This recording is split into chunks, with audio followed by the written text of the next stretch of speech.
Right now I'm walking along the dike that separates Martin's Lake, or segment B, from segment A.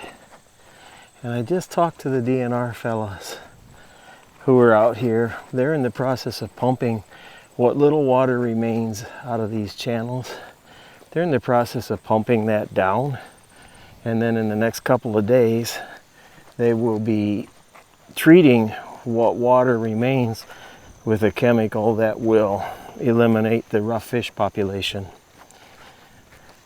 After that is complete, in a week or so, or a week or two, whatever they decide it needs, then they will slowly start to fill this back up, and Martin's Lake will reappear in its new form, its revised form. So I'm kind of excited about that.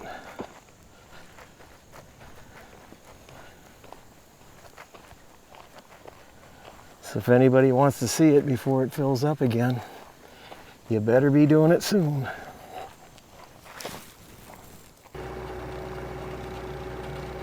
Right here is where all the action is.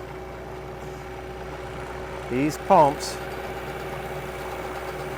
are drawing down what's left in this channel. This is where the rough fish have kind of been congregated, or forced to congregate.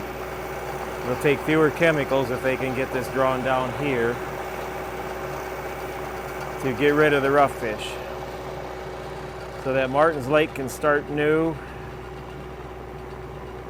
with a desirable fish population.